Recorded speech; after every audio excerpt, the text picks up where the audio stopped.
how God created it by hand. From mighty mountains to the raging sea, to every leaf on every single tree. It's in the holy book. Just open up and take a look.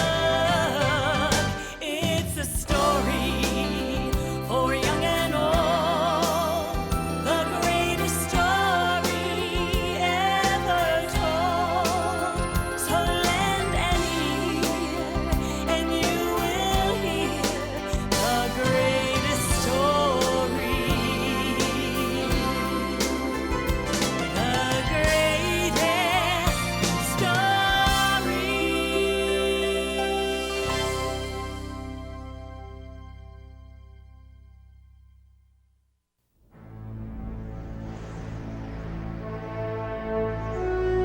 Long ago, God sent his prophet Samuel to find the future king of the Israelites.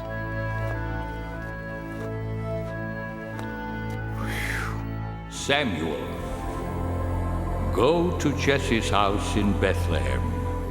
There you will find the new king over all Israel. I wonder who that is.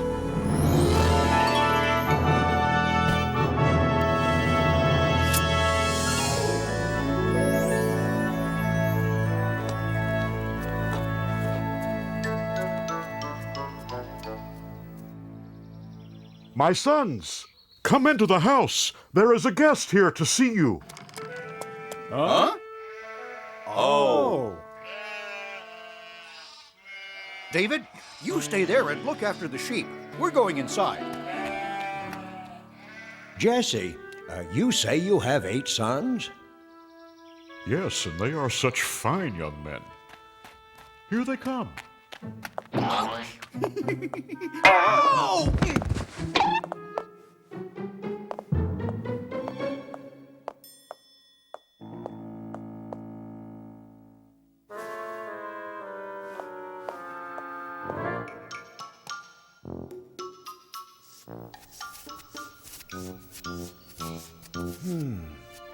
Which one could it be?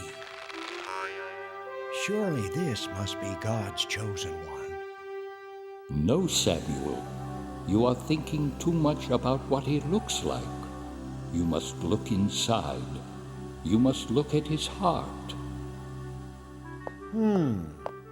Wait, there are only 7 here. Don't you have another son? Yes, but he is the youngest and the smallest. See him off there guarding the sheep? Him? No, it couldn't be him. Could it?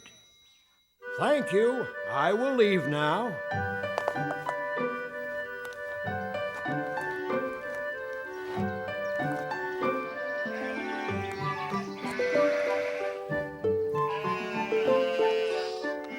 You must look at his heart. What's your name, son? David. God has told me that you will be the new king of Israel someday. God is my friend. He helps me save my sheep. Yes, and one day I hope you save us all. Goodbye, David. Goodbye, and God bless.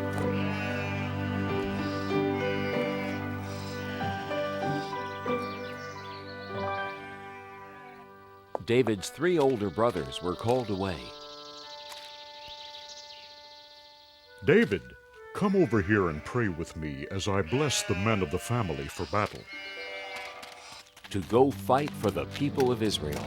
Eliab, Abinadab, Shammah, may the Lord bless you and keep you and bring you safely home from battle. But Father, What, son? you didn't bless me. I want to fight for Israel. Don't worry about us, Father. We're old enough. And strong enough. We can hardly wait to fight the enemy of God's chosen people, the evil Philistines. We'll win and be home before you know it, David.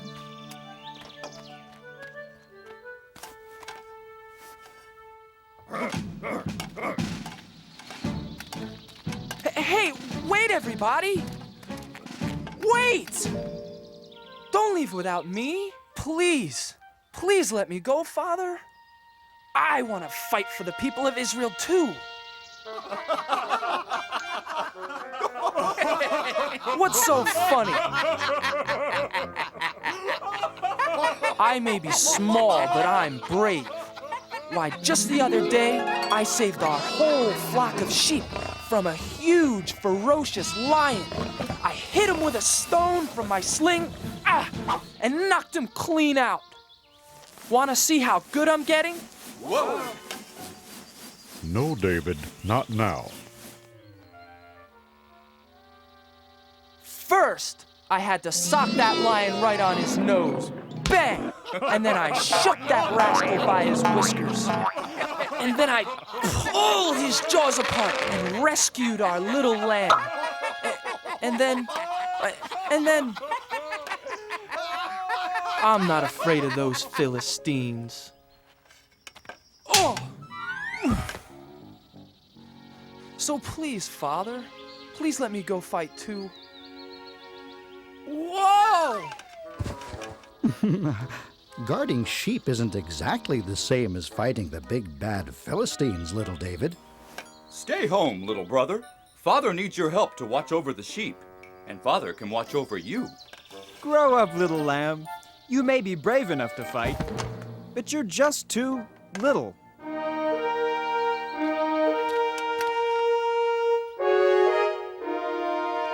Abinadab, Shammah, time to go. Goodbye, Father. Goodbye. Goodbye. Bye. Bye. Goodbye.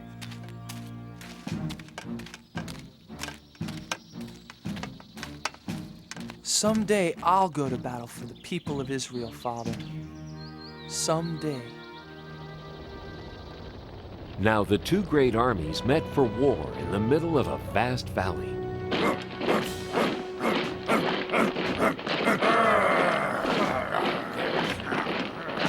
King Saul led the army of Israelites.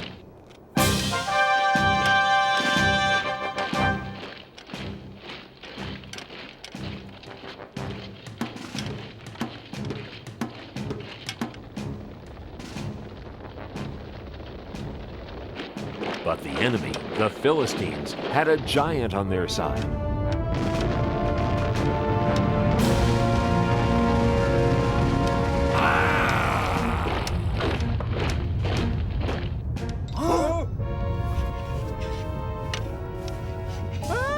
The giant came marching across the valley toward the army of the Israelites. His legs were as big as tree trunks, his arms were strong as iron, and his steps made the whole earth tremble.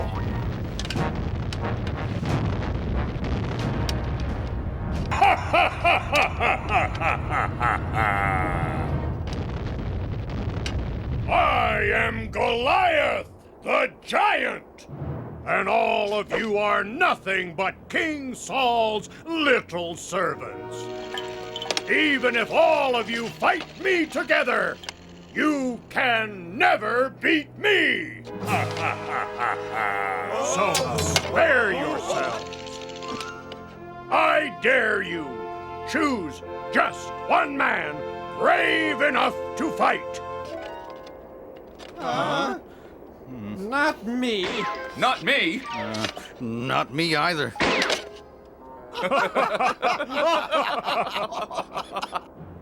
Just one man. If he beats me, all of my men will be your servants.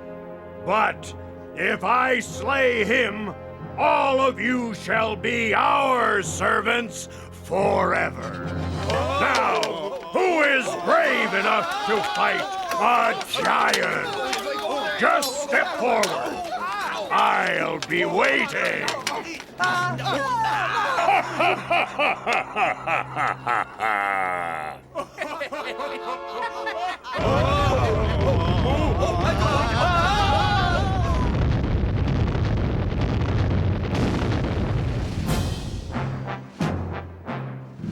Every morning and evening for 40 days, Goliath marched to the center of the valley and gave his great battle cry.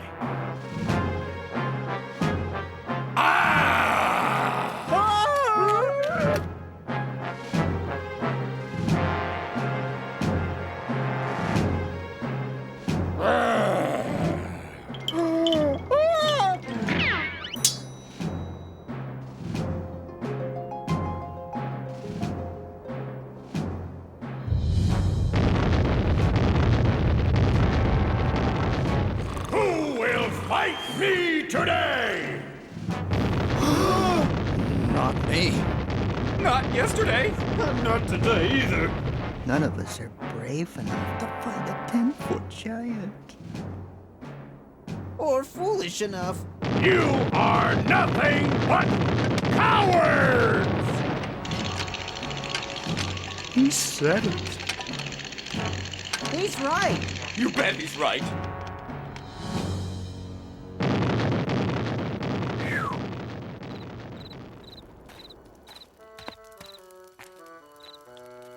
Well, what do my brothers think?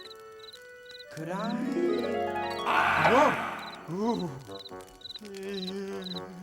No, don't even think about it. I'll try to... Whoa! You're not risking your life for him. Maybe I'll. Neither are you, Eliab. It's not worth it. Not even to marry King Saul's daughter. Oh, but wouldn't it be great? Being rewarded with the princess's hand in marriage for beating the giant?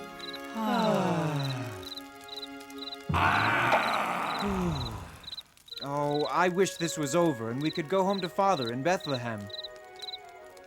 The king will come up with a plan. You watch.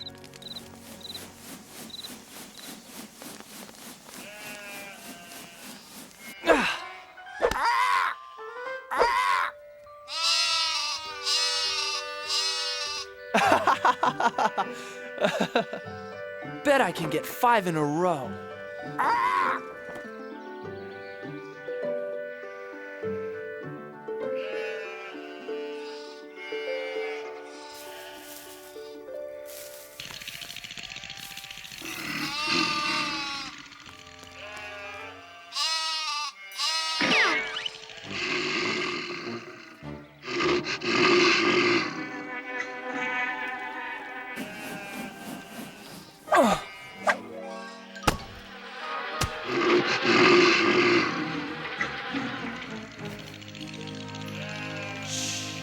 Now remember, never be afraid.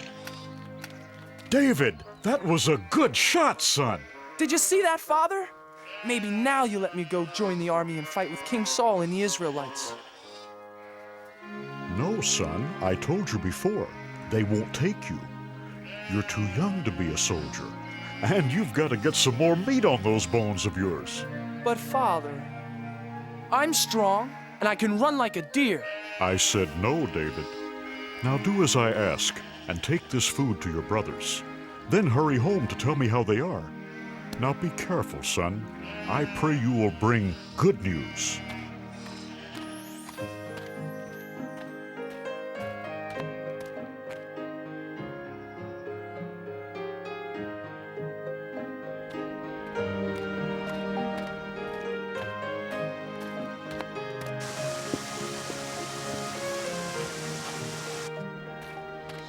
Who will fight me today?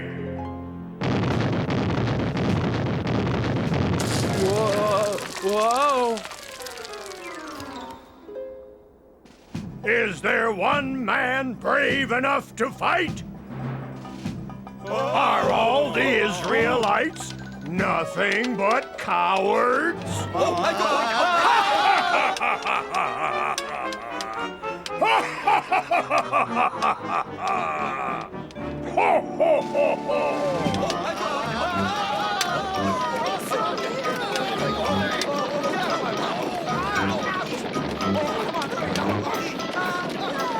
Eliab! Abinadab! Shammah, what are you doing? Why are you running away? You'd better run yourself. If you know what's good for you. Watch out, boy! But who is that? It's Goliath, the giant. He's the champion for the Philistines against the people of Israel. But why won't anyone fight back? What do you mean? Look at him. He's too strong. He's over 10 feet tall. None of us could even lift his spear. But what about King Saul? King Saul will give a rich reward to the man who slays that giant. He'll even let him marry his own daughter. And none of you are brave enough to try? No, because none of us want to die for no reason.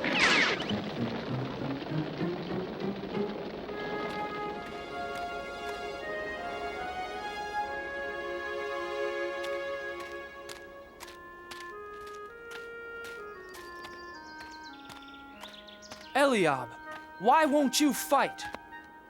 Abinadab, why are you afraid? Shammah, are you afraid of the giant too? All the soldiers are afraid, little David. Yes, little brother. Aren't you afraid too? You're too young to be here at all, David. Yes, little brother. Go home and take care of sheep where it's safe. No, I can't. Someone has to fight Goliath. But who? Everyone here is afraid. I'll fight the giant. I'm not afraid. You? Yes. God is stronger than Goliath. And God will help me. Go tell King Saul, I'm not afraid.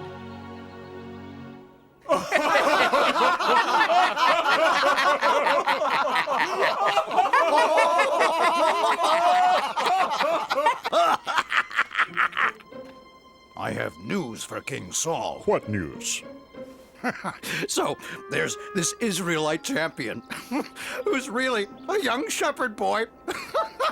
Says he wants to fight for King Saul and the Israelites.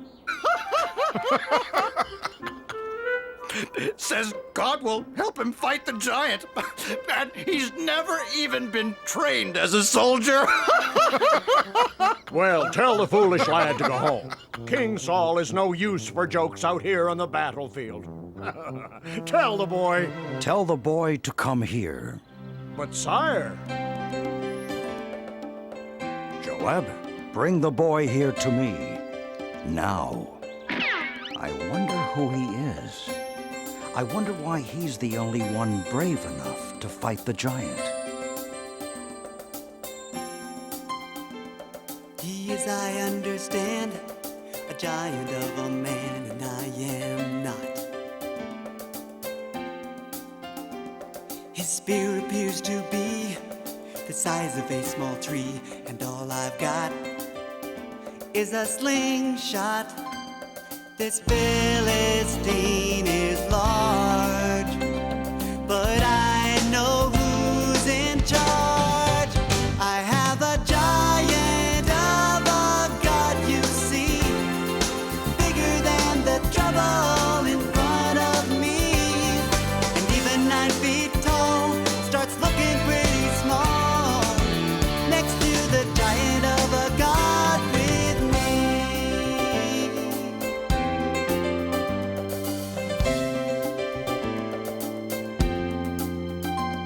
I fought the roaring lion, sent the wolves home crying every time. And with a little faith, I was not afraid. The fight was God's, not mine. This Philistine is large, but I know who's in charge. I have a giant of a God, you see, bigger than the trouble in front of me. And even 9 feet tall starts looking pretty small next to the giant of a God with me. I have a giant of a God, you see, bigger than the trouble in front of me. Even 9 feet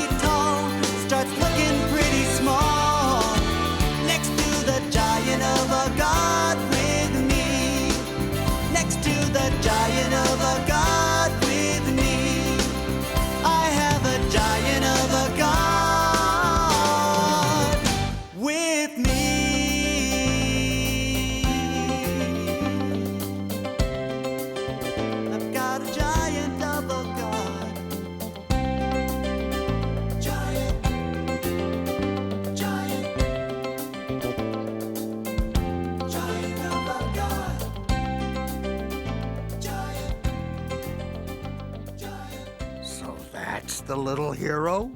Looks like he couldn't fight a flea. Make way for the little giant killer. I don't see any giant killer. I don't see anyone. Neither do I. Silence! Make way for this boy. Huh? I said make way for the shepherd boy. The king wants to see him. Oh, yes. Yes. Certainly, Commander. Right away, sir.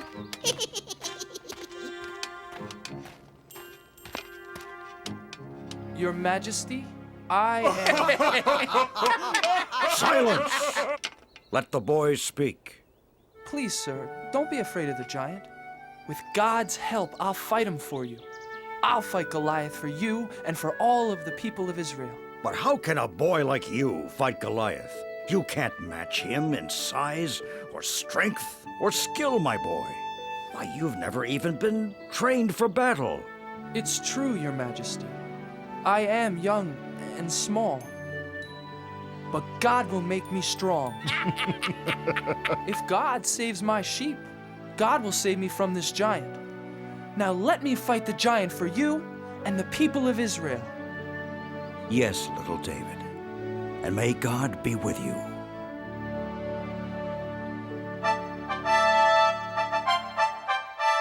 Joab, get my sword and shield. Get my armor. Put them on young David. Huh? Joab, I said dress the boy for battle. Huh? Yes. Yes, Your Majesty. Well, didn't you hear King Saul? Do as he says.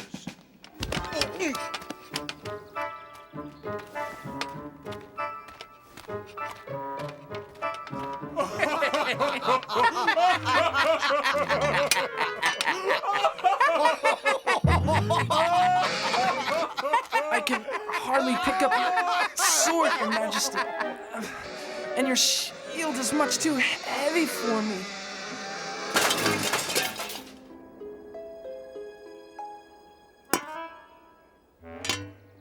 But, David... God's help is all the armor I need.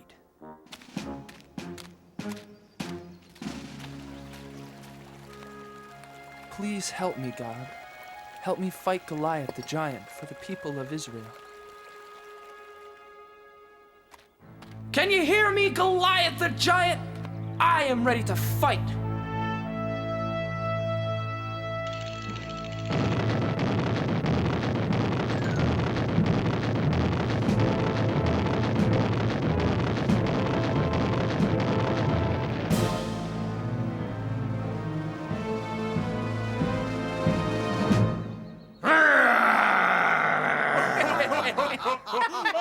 Ha! Do you think you can fight with sticks and stones? You'll be sorry! You fight me with your sharp sword and heavy spear, Goliath, but I fight you in the name of God.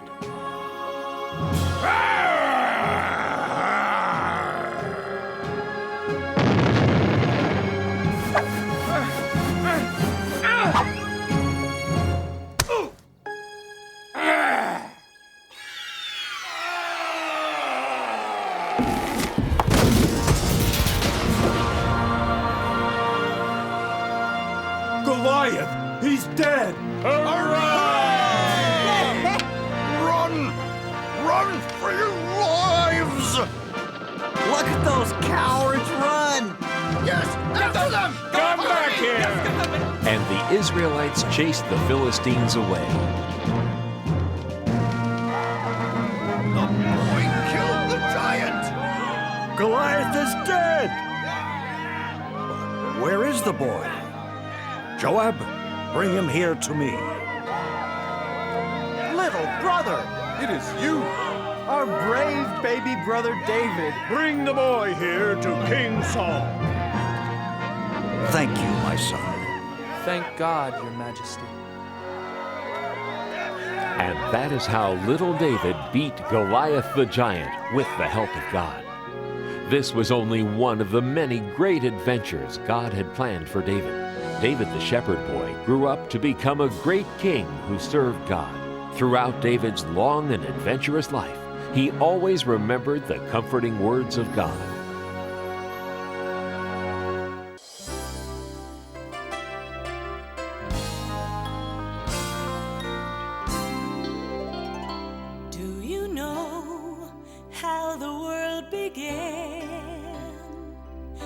how God created it by hand.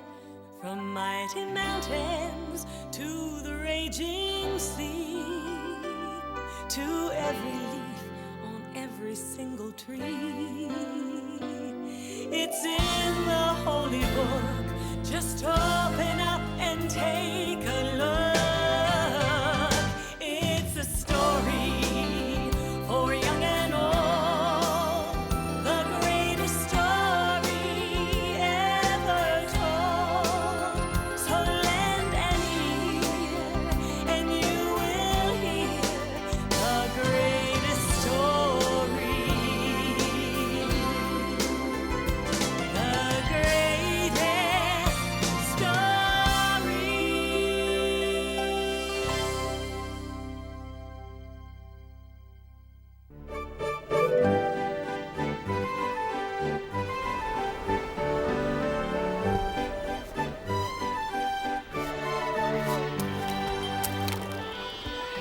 In the land of Israel, there was a prophet named Jonah. A prophet taught other people about God and his love. Jonah told his friends and neighbors that God loved all people. And like God, Jonah tried to love all people and all creatures.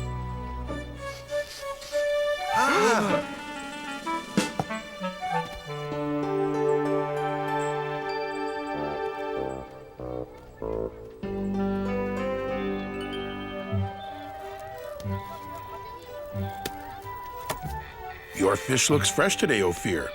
Yes, Jonah, the freshest you will ever meet or eat. You know how much I love eating fish. And I'll take a bag of peanuts. I see someone just as hungry as I am.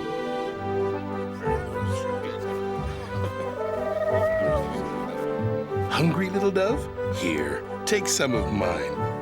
We're all God's creatures. Sounds like someone's having an argument. This is my pot. No, it is mine! I saw it first! No, I did! I needed to carry water! I needed to carry raisins! Stop! Fighting never solves anything. Besides, you're making me dizzy. My friends, please. God doesn't want you fighting. It upsets him.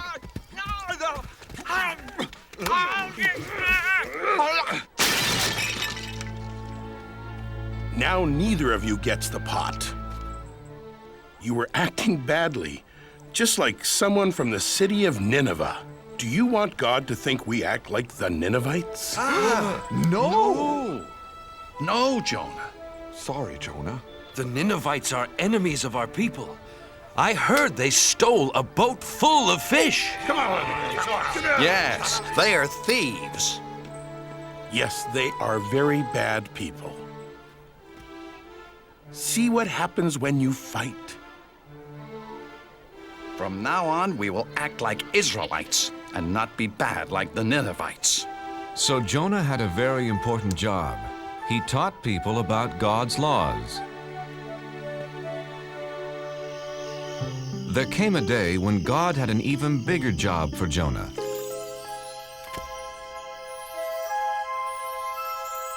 Hello, Jonah. God, it's nice to hear your voice. I have an important job for you. What is it? I will do anything for you. There are some people who are not obeying my laws, Jonah. Look what they're doing.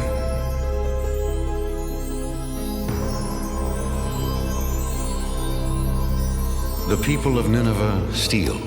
They are not kind to each other. The children of Nineveh do not take care of older people.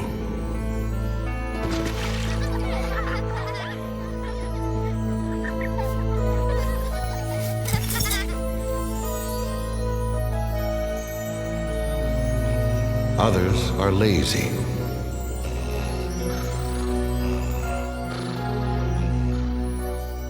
And their king pretends not to see the problems.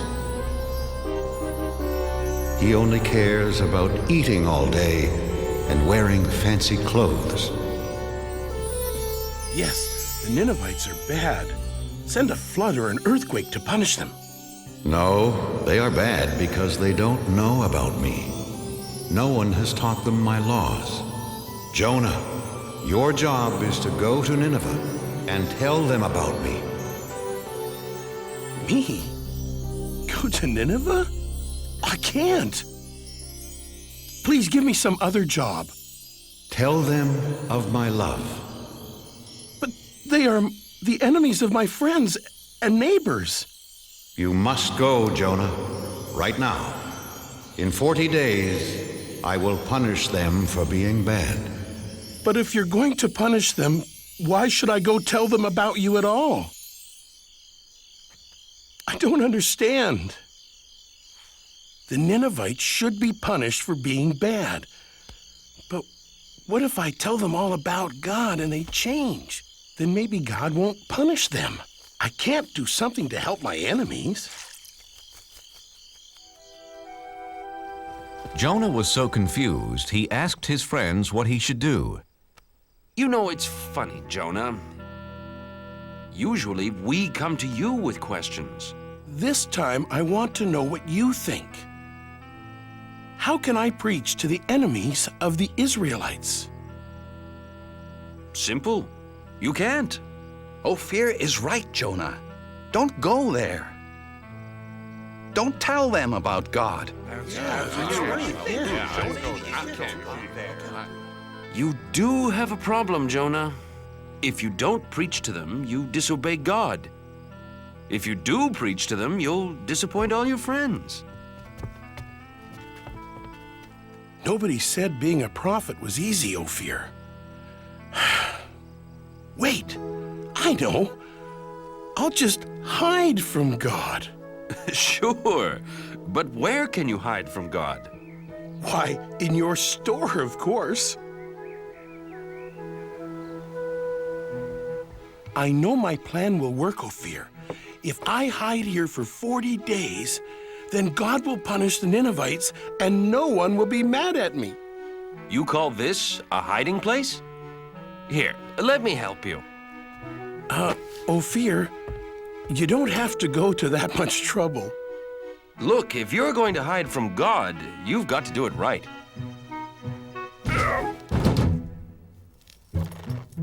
There!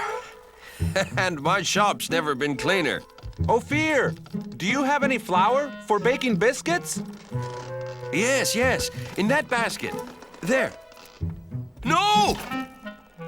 Wait! No! No!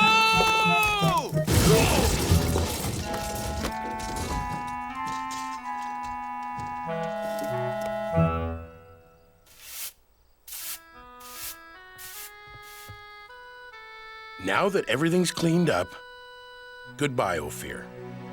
What? But Jonah, why are you leaving? I'm in the way, and I can't hide from God here in Israel. It's the first place he'd look for me. So where will you go? As far away from Nineveh as I can. I'll travel to the other side of the world, to a city called Tarshish. God will never find me there. We'll miss you, Jonah. Thank you. I have a very lonely trip ahead of me because God will not be with me. So Jonah traveled as far away as he could to run away from God. First, he walked across dry deserts. Then he climbed high mountains.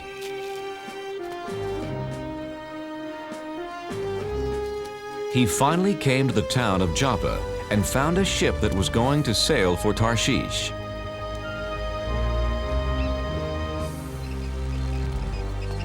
Captain, my name is Jonah. Can I sail with you to Tarshish? Sorry, Jonah. This ship only carries sailors and cargo.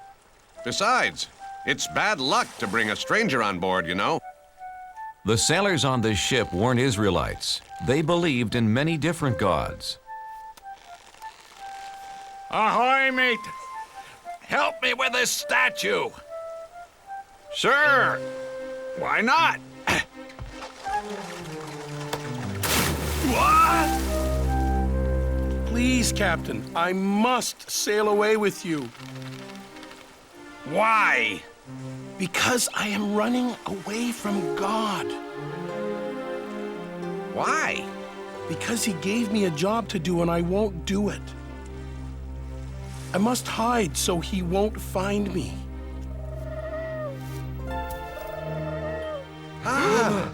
Did you see that? A dove. He flew right to Jonah. A dove is a sign of good luck, Captain.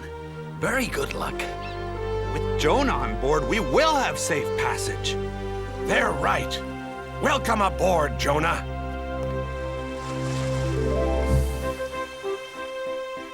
So Jonah set sail across the vast sea, headed to faraway Tarshish. Jonah saw that the sailors didn't pray to God. They worshiped statues made of stone. Excuse me, what are you doing? Feeding the god of water. If he has a full stomach, he'll make the seas calm. But this isn't a god. It's just a rock. My God is the real one. He created the sea, the sky, the animals, all of us, everything. One God created all that? I don't think so, Jonah. See, this is the sun god, the god of the wind, the god of plenty. With so much in the world, you need a lot of gods. Yeah, no one god can rule over everything.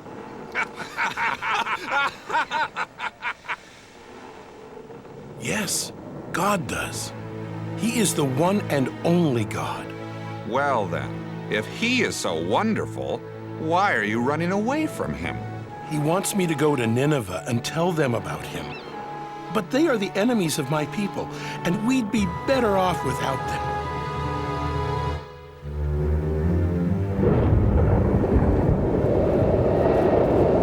Oh, no! Captain, I've never seen a storm like that. Me either. We're in trouble.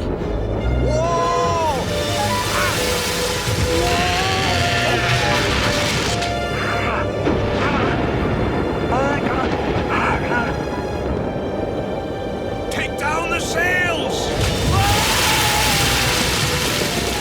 Help! Help!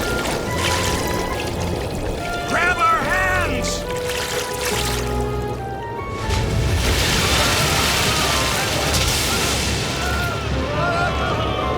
Men! The ship is sinking!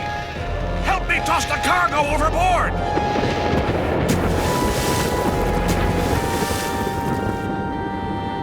Good. We're safe now.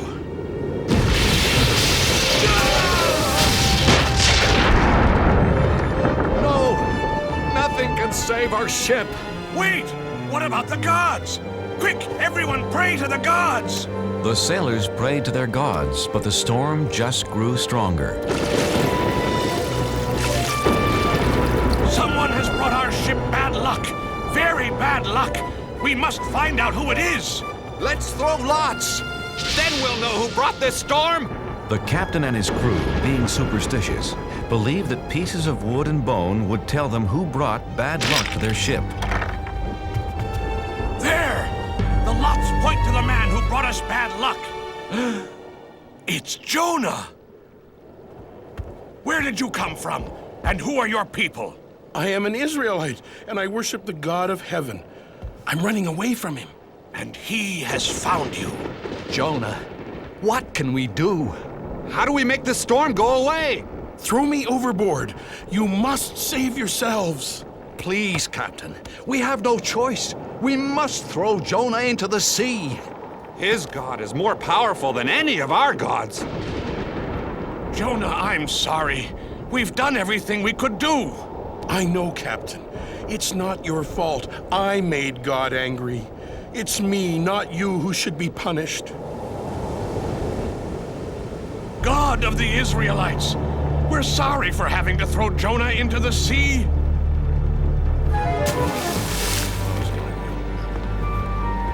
word, Jonah.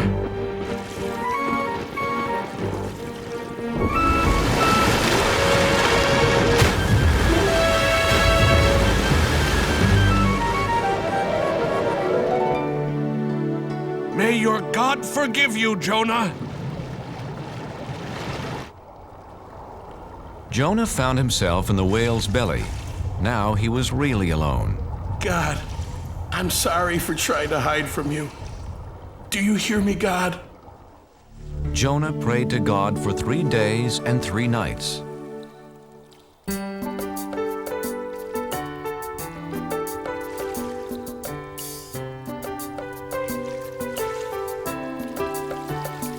It's so dark inside this whale, and I'm lost at the bottom of the sea. I was a fool to run from you. Now I know just what you want from me. In the belly of a whale, one day has gone by. I promise to be true, and all you ask I'll do. In the belly of a whale, oh please hear my cry. Never will I hide. Your word will be my guide. From the belly of a whale, what can I do to thank you, Lord? What offer can I make? Look in my heart and you will find my life is yours to take. In the belly of a whale, 2 days have gone by. I promise to be true, and all you ask I'll do. In the belly of a whale, can you hear my cry? Never will I hide. Your word will be my guide. From the belly of a whale, now I can feel you near. I know that you are here. You have heard my plea and come to set me free. Set me free. In the belly of a whale, 3 days have gone by. I promise to be true, and all you ask I'll do. In the belly of a whale, I know you hear my cry. Never will I hide. Your word will be my guide. From the belly of, from the belly of a whale.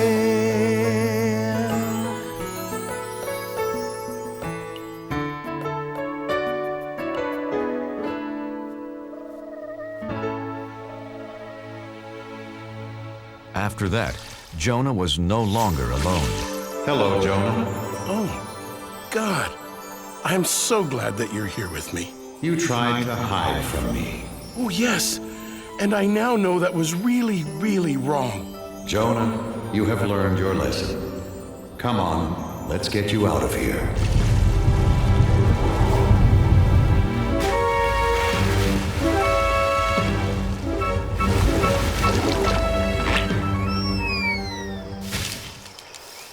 Jonah, Nineveh is behind that hill. Hurry, go tell them about me and about my love. God, I'm ready to do it now. So Jonah went to Nineveh. And what he had to say was so wonderful. All of the people listened. They believed, and best of all, they changed. God says we shouldn't steal from each other. We are all brothers and sisters in this world. Would you steal from your own family? God says we shouldn't hurt anyone weaker than us. Since we are all God's children, we should protect each other. Children, stop. God says we should honor our elders. Don't forget, they helped raise us and looked after us. Even the children were changed, and they gathered around Jonah just like sheep around their shepherd. Hey, farmer. God says we all have jobs to do, and we should work hard. We should listen to him since he's the one who gave this wonderful world to us.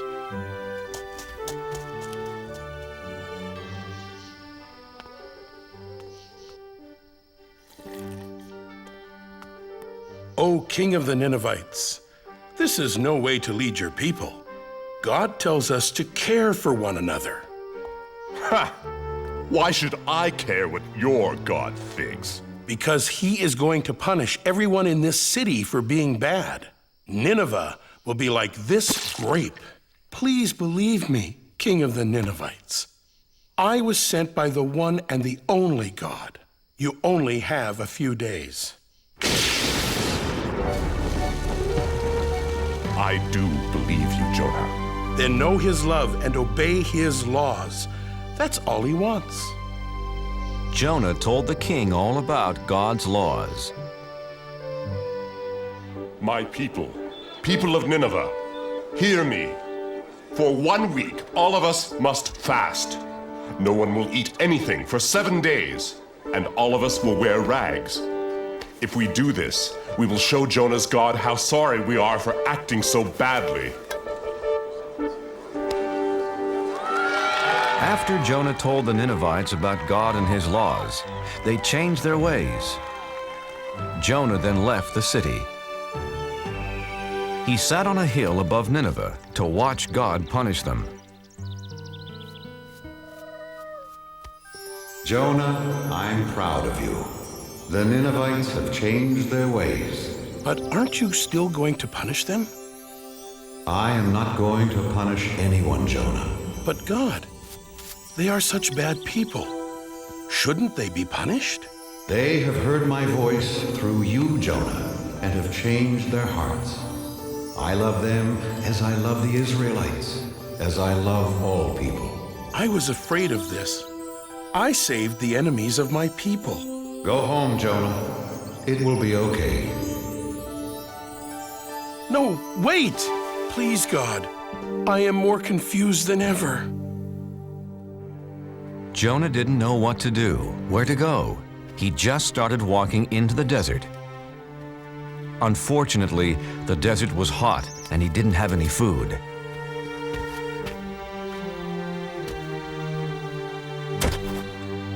I'm so tired, hungry, and thirsty.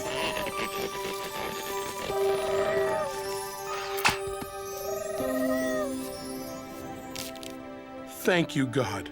Thank you for this plant and for saving me. The next morning, the plant was dead, and Jonah was mad. He was mad because God let a worm destroy the plant. Jonah, why are you angry? You let this wonderful plant die that gave me food and shelter, like you took away my hope yesterday when you didn't punish the Ninevites. You're mad because the plant is dead.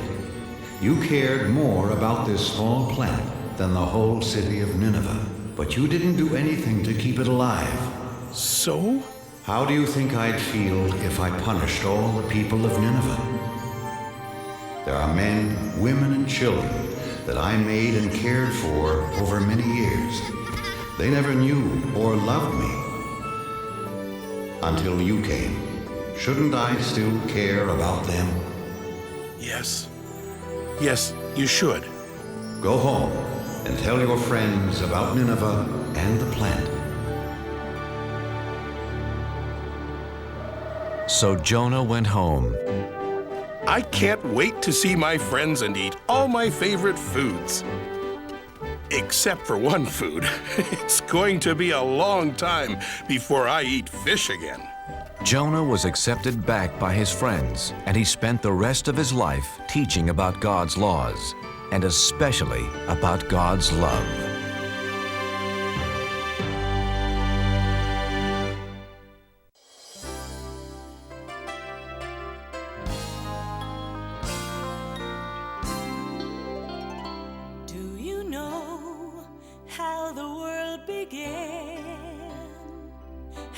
God created it by hand. From mighty mountains to the raging sea, to every leaf on every single tree. It's in the holy book. Just open up and take a look. It's a story for young and old, the greatest story ever told. So lend an ear and you will hear the greatest story. The greatest story.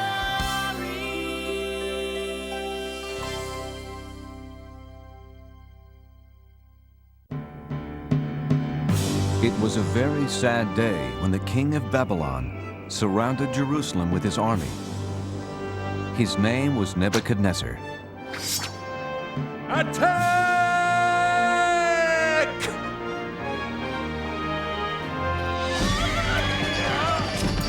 The king and his army stole things that belonged to God. Then they destroyed his temple. The king then ordered that the stolen things be taken back to Babylon, but that was not all he stole. Ashpenaz, take the brightest young men in Jerusalem. They must be very healthy and very smart, so they can work for me in my palace. Don't touch those. They are from the temple. They belong to God. Take everything back to our kingdom.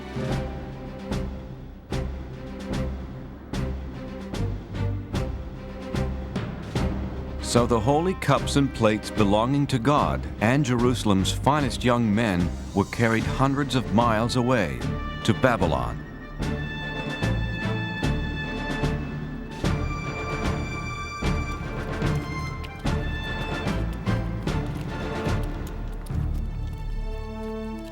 Among those taken were Daniel and his friends, Shadrach, Meshach, and Abednego. And even though Daniel and his 3 friends were hundreds of miles away from their home and the house of God, they stayed loyal to God.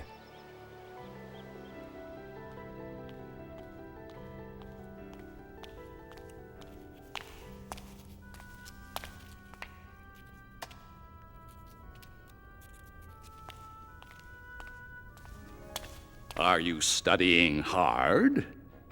This is impossible. We'll never learn to read and write your language.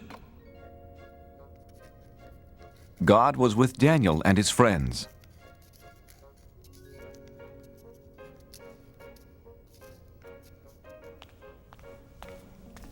Your language is very interesting, Your Majesty. Teach us more.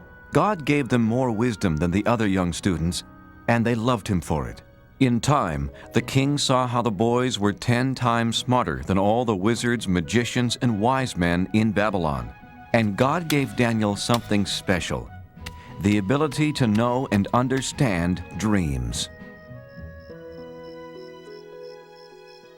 It was a good thing, too. King Nebuchadnezzar began having a strange dream. Arioch! A dream that kept him up night after night. Bring me my best magician, wizard, and wise man. They must tell me what this dream means. Well, what are you waiting for?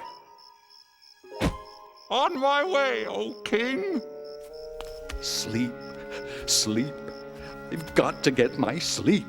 O king, live forever. What do you want to know? Ask any question. We have all the answers. Thank the gods. I have a most important question for you, magician, wizard, and wise man. No, he's the wizard. He's the wise man. He's the magician, O king. Yeah, sure. Whatever. Do you want to know what is colder? Snow or a dog's nose? Or how to turn goat's milk into cloth? Or the number of giants living inside the earth. No, no, no! I have been having a very strange dream night after night. That's simple. Piece of cake. No problem. So tell me what it means. Okay, but tell us what your dream was. Then we'll tell you what it means. Oh, no. If you are so smart, first tell me what I dreamed, then tell me what it means. You want us to tell you what you already know? Then tell you what you don't know? But you'll know if we know what you already know? Yes, yes, yes. I knew you were smart. Are you kidding? No way. Forget it. Tell me what I dreamed right now, or I'll punish all of you. But no one on Earth can do such a thing. Only the gods can tell you that. And they don't live on Earth. That's it. Now I'm mad. I'll not only punish the three of you, but Ariok! Get rid of all the wizards, magicians, and wise men in Babylon! Well, what are you waiting for? On my way, O king. Arioch went to Daniel's house. He told him about the king's order to punish every wise man in Babylon. Wait, Arioch. Please, don't harm anyone tonight. Daniel, you're my friend. I'll wait, but only until tomorrow morning. Let's pray, my friends. God must help us understand the king's secret dream. No one should be harmed over this. Wake up, Daniel. I've come to explain the king's secret dream to you. Thank you, God. Oh, king, there's someone here to tell you what your dream means. Impossible. Who could be smarter than my wizard, magician, and wise man? One of the captives from Judah. You can tell me about my dream? No, not I. Is this some joke, Arioch? But God in heaven can explain all secret things.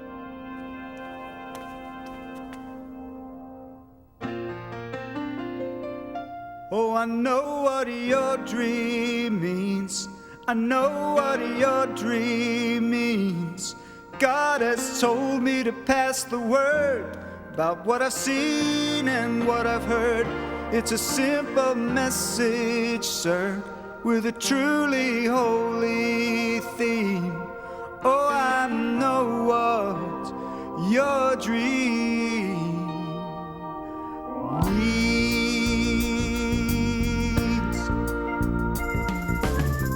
Oh, King Nebuchadnezzar, believe me, it's my pleasure to come here to you and shed some light. I've been praying to God, and this may sound awfully odd, but I understand the dream you had last night. Saw a statue with a head of gold. He was bronze and iron with big clay toes, symbolizing kingdoms of this earth. The golden face that I saw shining means down here you're the number one king. I'm giving you the facts for all they're worth. Oh, I know what your dream means. Oh, I know what your dream means. God has told me to pass the word about what I've seen and what I heard. It's a simple message, sir, with a truly holy theme. Oh, I know what your dream means. Now the rock that rolled on down and brought the statue to the ground shows that earthly kingdoms soon will pass. Yeah, the interpretation is that out of all the nations, God's is the kingdom that will last. Oh, I know what your dream means. Oh, I know what your dream means. God has told me to pass the word about what I've seen and what I've heard. It's a simple message, sir, with a truly holy theme. Oh, I know what your dream means. Oh, I know what your dream know what your dream means. God has told me to pass the word about what I seen and what I heard. It's a simple message, sir, with a truly holy thing. Oh, I know what your dream means. God has told me, King, what your dream means.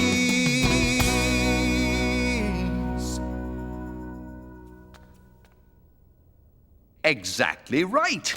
You are smarter than all of my wizards, magicians, and wise men put together. Not me, sire. God told me this secret. Not because I'm greater than anyone else, but so you can know what it means. But what does it mean? You're king for now, but neither you nor your kingdom will last forever. But God's kingdom will last forever. Your God is the God of gods, the King of all kings.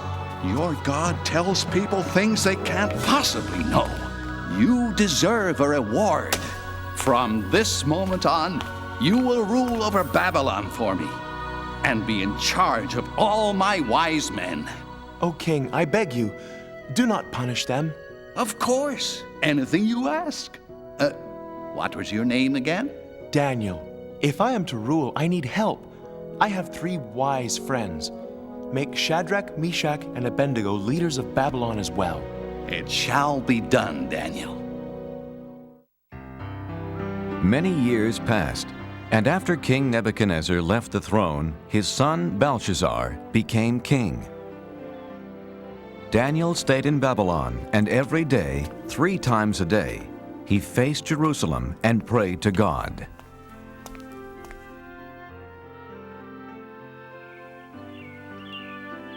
After so many years, Daniel was completely forgotten by the new king, Belshazzar.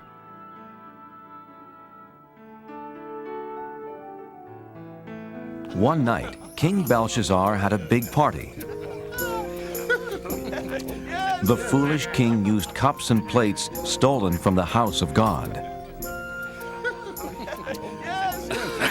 Is everyone having fun? By drinking from the stolen cups, he dishonored God.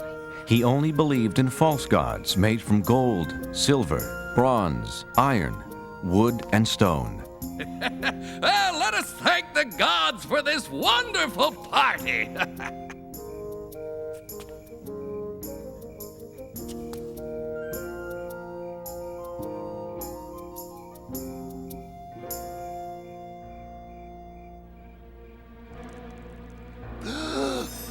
What is that?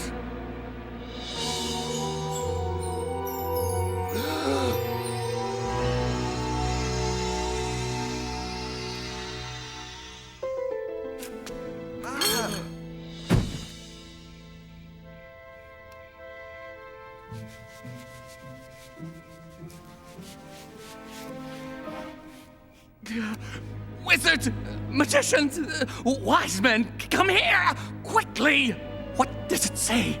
Read it to me.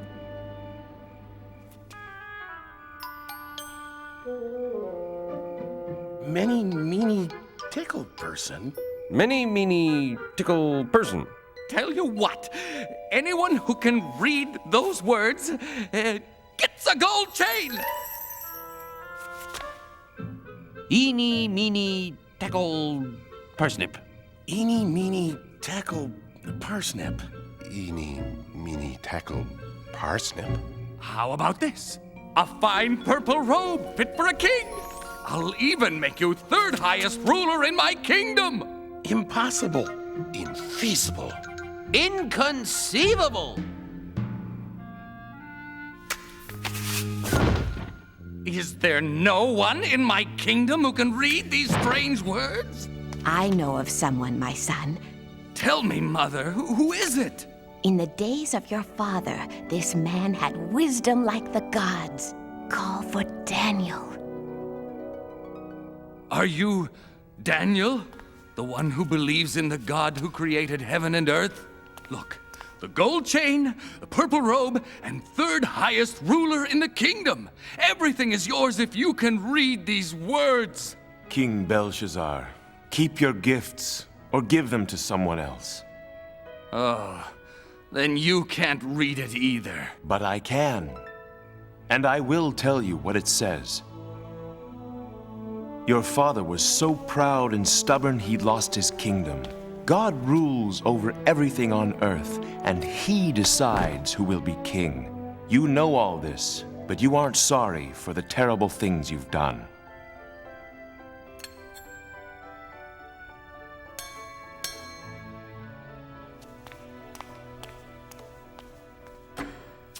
Tonight, you used cups and plates stolen from his temple. You have dishonored God. God himself sent the hand that wrote these words, Mene. God has counted the days until your kingdom will end.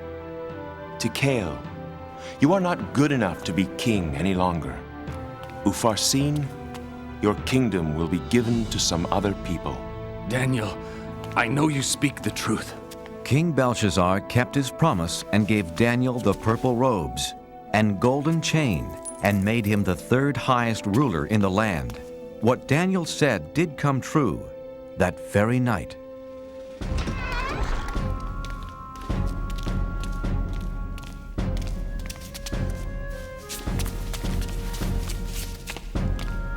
Another ruler, King Darius, took over the kingdom.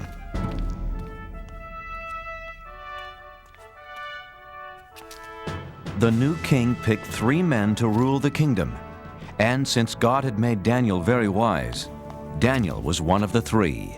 Soon, King Darius saw how Daniel was better than the other 2 men, and he planned to make Daniel the one and only ruler of the land. That made the other 2 men very angry.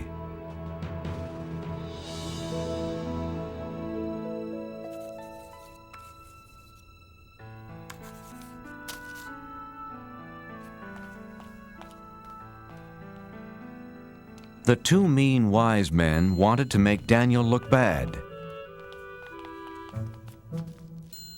But he always told the truth and was not lazy nor dishonest. We must make Daniel look bad. But how? He is just too good. I have an idea.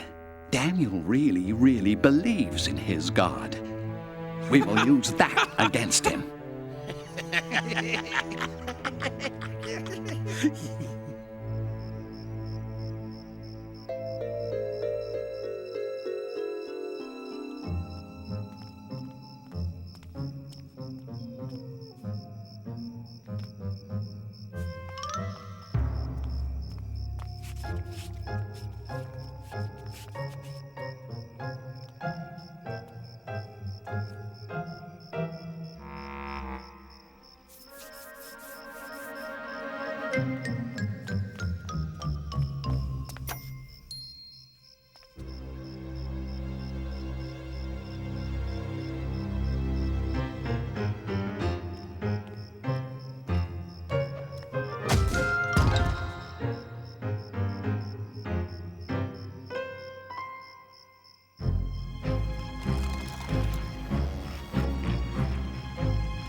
It's me, God, Daniel.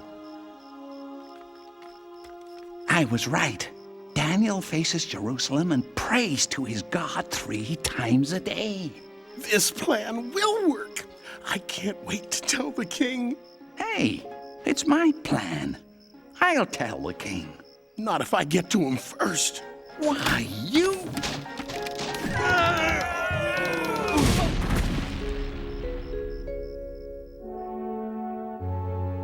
Theirs was a terrible plan, a plan to get rid of Daniel.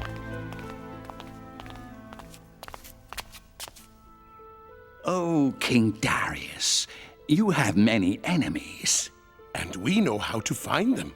For 30 days, let's have a holiday throughout the kingdom. For 30 days, no one can pray to any god or any human except to you. I kind of like the sound of that. But here's the best part. If they don't pray to you, They must be your enemy. So we throw them into the lion's den. By the gods, I mean by me, I like it. A holiday for 30 days. Yes, a great holiday. A feast like no other. I must tell Daniel.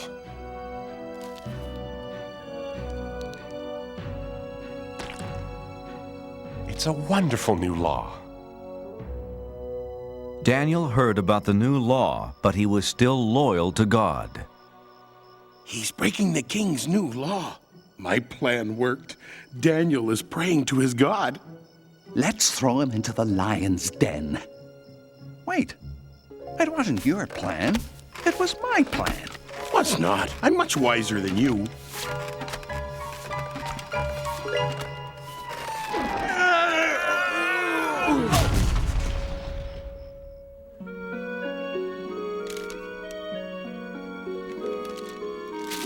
Oh, King Darius, we found someone who doesn't obey your new law.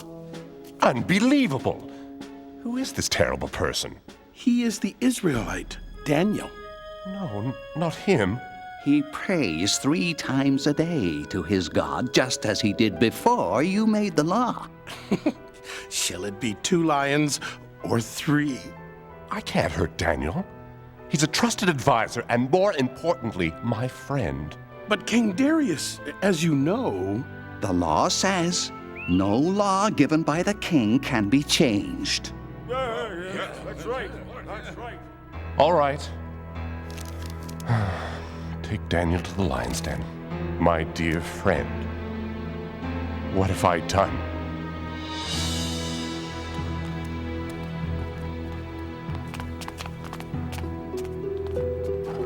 I'm sorry, Daniel. I don't want to do this. You have always been loyal to your God. Maybe he will save you from the lions. Don't worry. I won't be alone down there.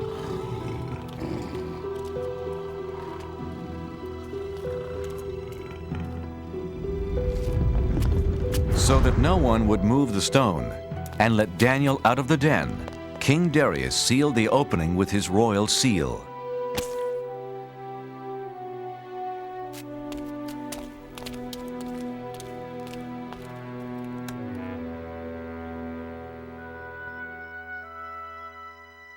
King Darius could not sleep that night. He was very worried about his friend. The next morning, King Darius ran to the lion's den.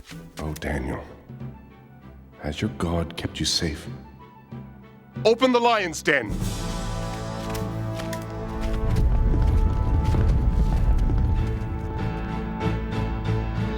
But there was nothing to fear.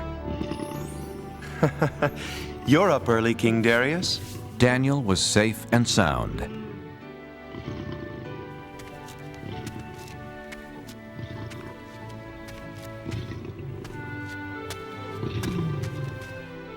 I can't believe my eyes.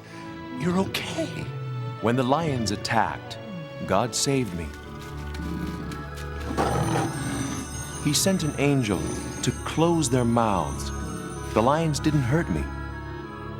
Because God knew I hadn't done anything wrong. And I haven't done anything wrong to you, O King. Daniel, I'm so happy. And you call yourselves wise men? Take them away. That was a terrible plan. Don't look at me, it was your big idea. Was not. Was too. King Darius wrote a letter to everyone in the world. Peace and happiness to all.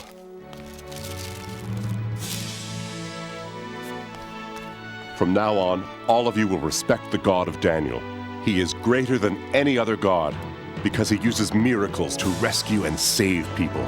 Daniel continued working for King Darius and always stayed loyal to God.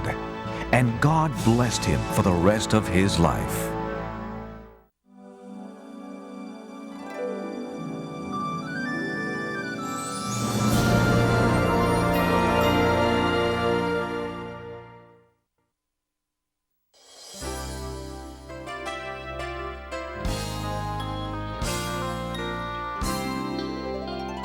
Do you know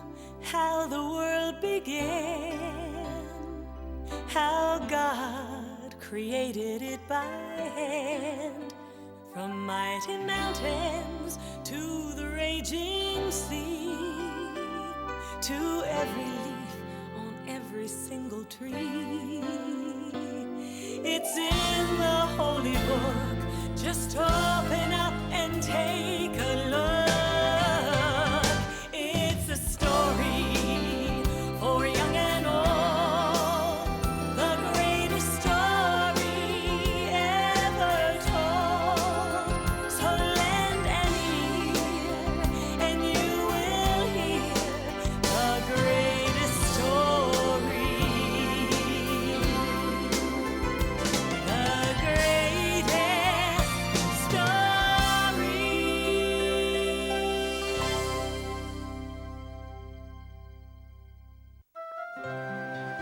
A long time ago, Jesus traveled the land teaching people how to be good to each other and to love God. Many people listened and learned from his stories, but some didn't understand and had questions. What's going on? What are you doing, Jesus? You are sitting with sinners. How can you be a teacher sent by God if you speak to tax collectors? These men take our money and give it to the emperor. We've even heard you eat with these men. They have turned their backs on God. I'm sure God will have nothing to do with them. Why should you? All people are special to God. Let me tell you a story. Once there was a shepherd with 100 sheep, but he lost one of them. Jesus told how the shepherd wanted all of his lambs safe. He looked and looked.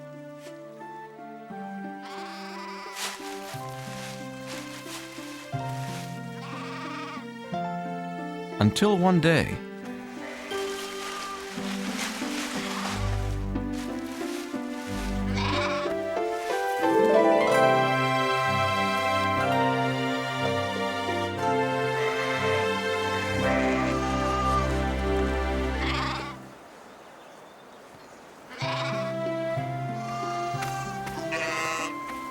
the shepherd had a big celebration because he had found what he had lost. But Jesus, the shepherd, was just doing his job.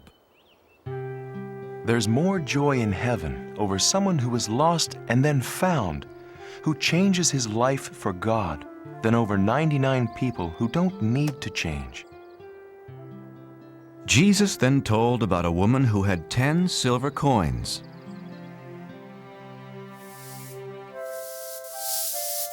But she lost one of them. When the woman discovered she had lost the one coin, she was very upset.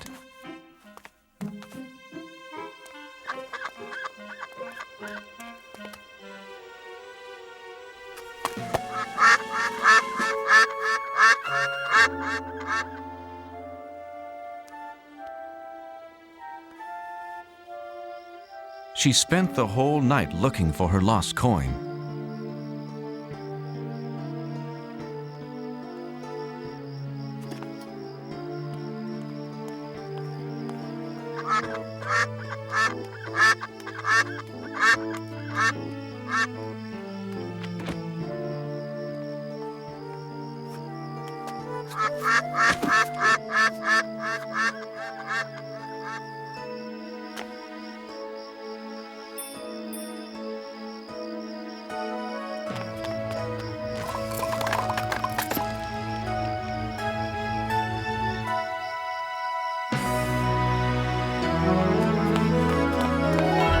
She told her friends and they celebrated.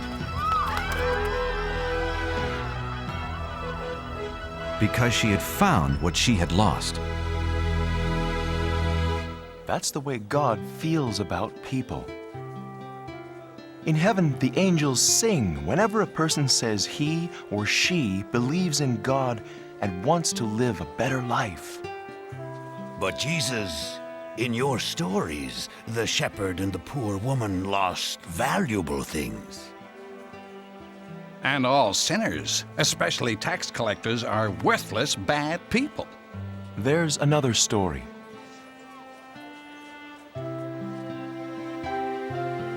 A story about forgiveness and love.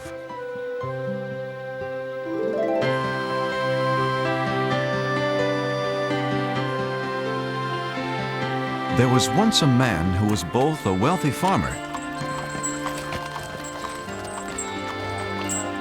and a loving father.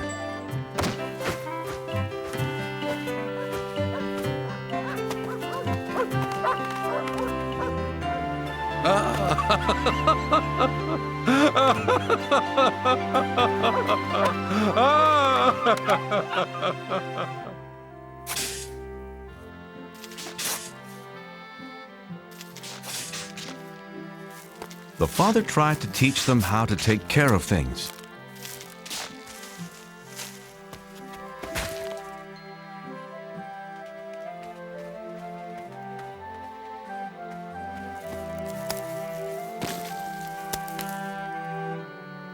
Thank you, Reuben. But where is your...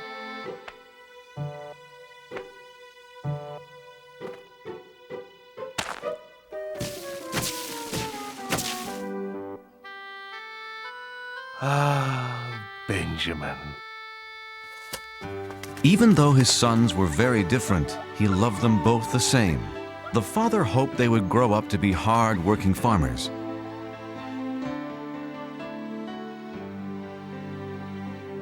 But as the younger son grew up, he dreamed of distant places. He didn't want to stay on his father's farm.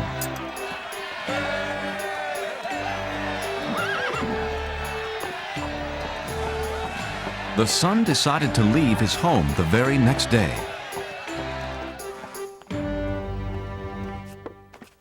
Father! I had a wonderful dream last night. Really? What kind of... I was riding the finest horse in the city. Oh, the city's a nice place to visit, but... Everyone stared at me because I was handsome, smart, and wealthy. Yes, you are all of those. Father, farm life is fine for you. You're a farmer, but it's not for me. There are things I have to do. Places I have to see. You're leaving home? Yes, you have always promised my brother and me an inheritance, money for us. But it's for your future. Oh, please, Father, I want my money now. I must see the world, starting today. But the father did not want his son to leave. He would miss him a great deal.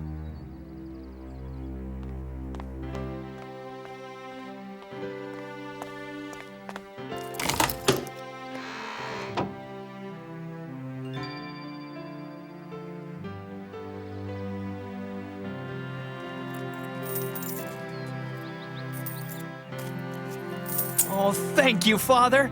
I'm rich. Hey, that's not fair. Benjamin can't take his money and leave like this. If that's what he wants, he can do it. Don't worry about the farm, Father. Reuben will be here. But I care about you. I'll miss you, my son. I'll be all right.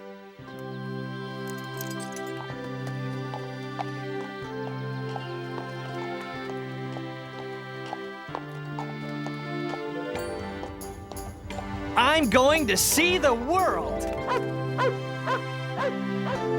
Wave goodbye to your brother, Reuben. The father could only hope that one day he'd see his son again.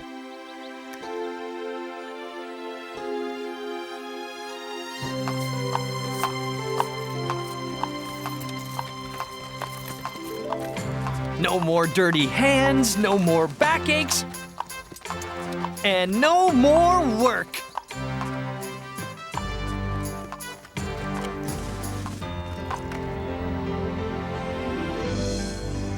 Isn't it magnificent?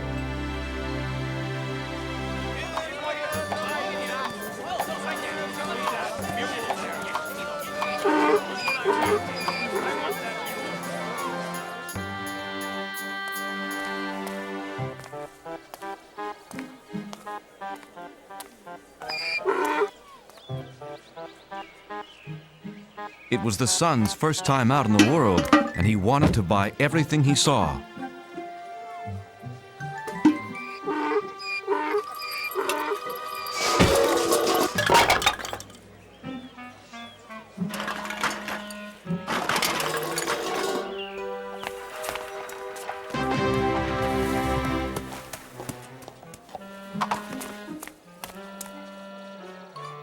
Well, what do you think? Now all I need is to be seen riding a magnificent horse.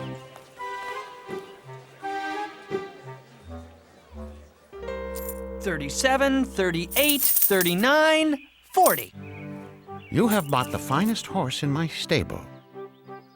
Well, I deserve the best, you know. Do you want that mule anymore? Nah, he reminds me of my father's farm.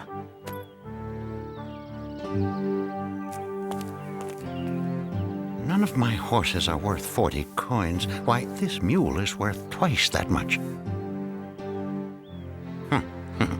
The fool doesn't care how he spends his money. I see something else to buy. I don't care what it costs. I must be seen riding through the streets today. Whoa! Horsey! Whoa!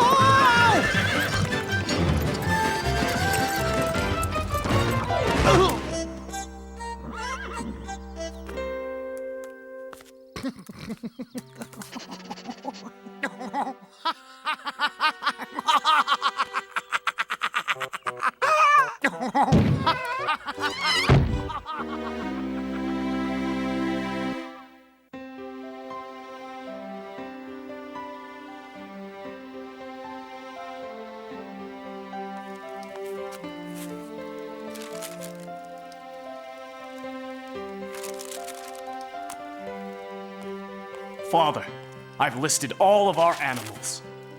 Thanks, Reuben. That was a lot of work. I was just thinking about your brother. I'm sure you miss him as much as I do.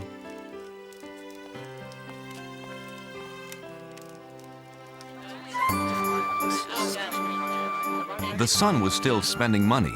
He hadn't learned his lesson yet. I'm sorry, you'll have to leave. I have customers waiting. I beg your pardon, sir. How about a big fluffy pillow? The boy still only thought about himself. Ladies and gentlemen, for your dining pleasure, be Ira and his funny monkey.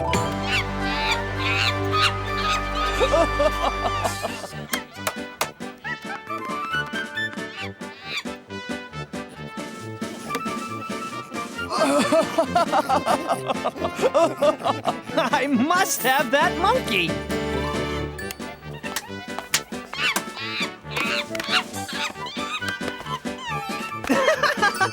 Whoa!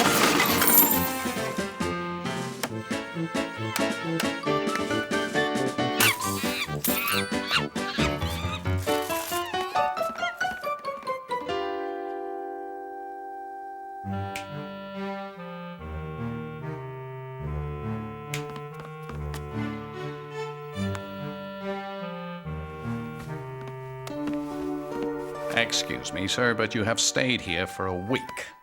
Will you pay your bill? Oh, is money all you want? Oh, uh-oh. Out.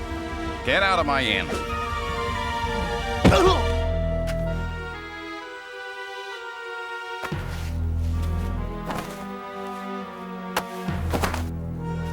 this will pay for your bills.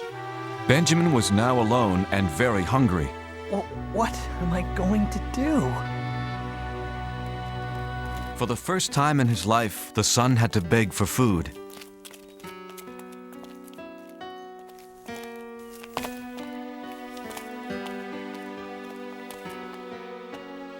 No free food?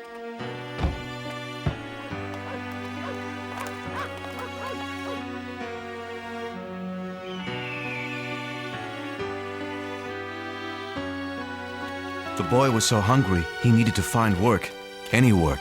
But the only job he could find was the worst possible.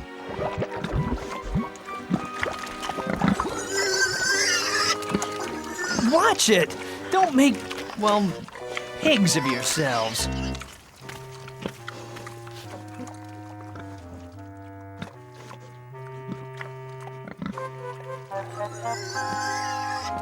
Oh, I'm so hungry.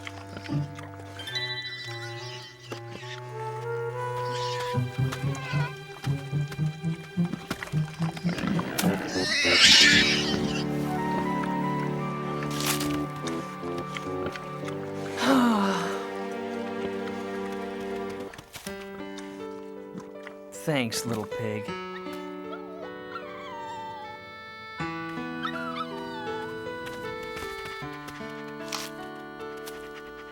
I've been acting so foolishly. A pigsty is fine, if you're a pig. But it's not for me. At my father's farm, everyone, even the helpers, have a place to sleep, enough to eat. Wait a minute. I'll go home. Well, Father won't want me back as a son. Not after the way I treated him. But anything's better than this mess. Hey, he might give me a job on his farm. I'm never gonna snap my fingers like that ever again. So the son decided to go home, and he hoped that his father would not send him away.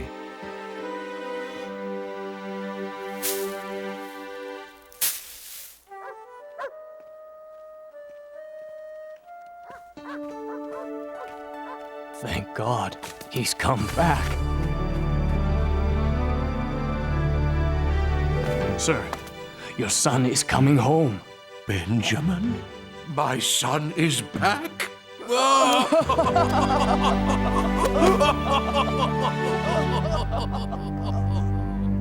My brother is back. This is a very bad idea. My father won't even want to talk to me. Uh-oh, too late. Is he going to be mad?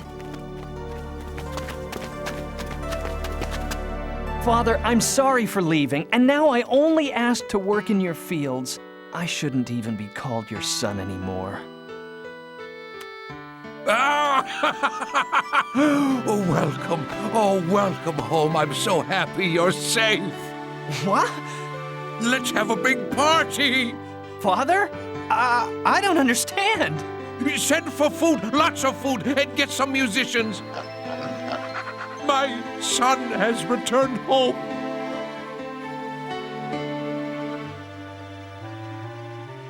But the older son was jealous of his brother.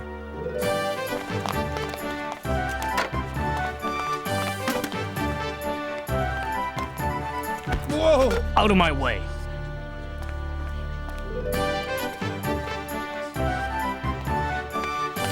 Tell me, is the banner hanging straight? No, it's all wrong. Everything's wrong.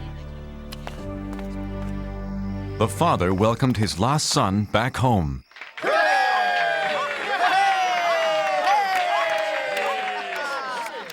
And the son realized how much his father loved him.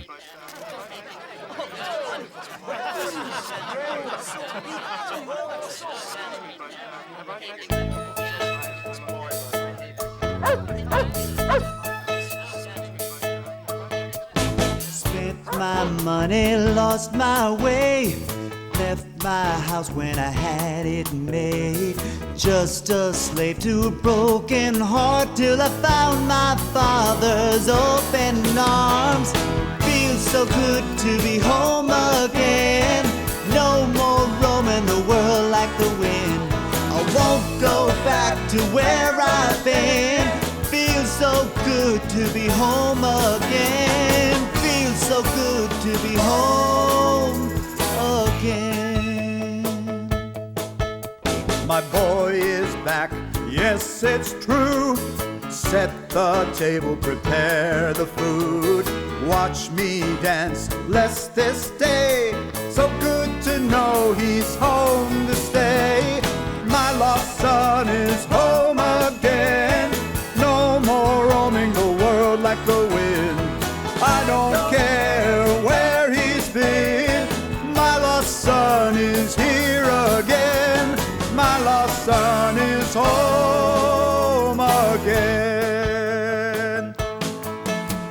I never thought my father would welcome back a boy like me.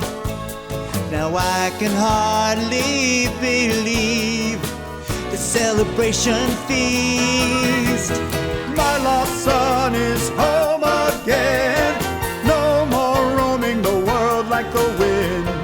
I don't care where he's been. My lost son is home again. Feels so good to be home again. No more roaming the world like the wind. I won't go back to where I've been. Feels so good to be home again. My lost son is home again.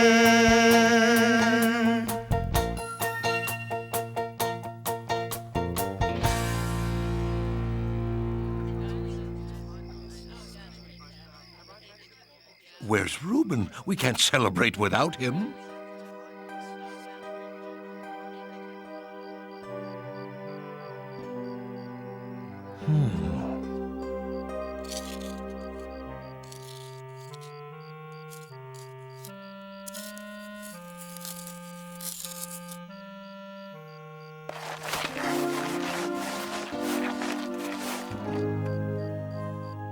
You're missing Benjamin's party. I won't go. It's not fair. Father, I stayed with you and helped you with the farm, but you never gave me a party. But as soon as my lazy brother wanders back home, he gets a feast. My son, anytime you want a party, you'll get it. Huh?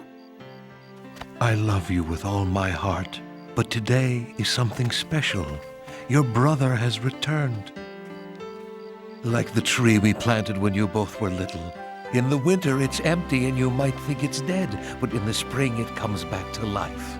I'm happy because I thought my son was dead, but he's alive, and now he's safe here with us. Come, celebrate with me.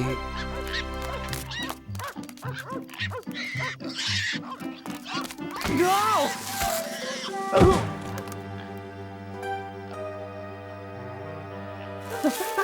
Help! Reuben! I've been a thoughtless brother. Can you ever forgive me? Welcome home, brother.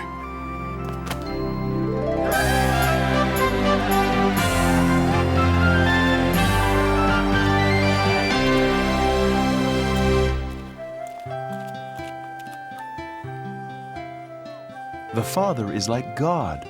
He is full of joy and forgiveness when someone decides to follow Him. No matter what we have done, who we are, God will always love us. Ah, we are not convinced. God even forgives the Pharisees. Everyone else listened as Jesus told more stories that day, and they learned how God treasures every child, every man, and every woman.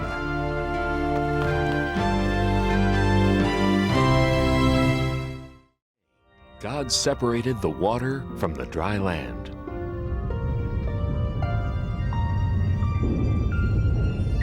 God made all kinds of things to put on the land. There were rocks and mountains, valleys, deserts, and beaches. There were big islands and little islands. There were oceans and seas, rivers and lakes. But there was still more to come on the third day, because God wasn't done yet. It was time to make all the plants. God made tall trees and short bushes, vines, ferns, leaves, and flowers.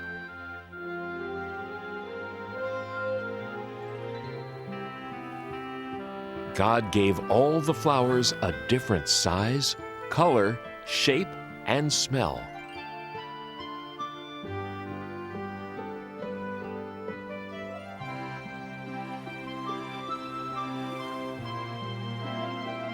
And all the grasses and plants and trees that make seeds and fruits were made on the third day too.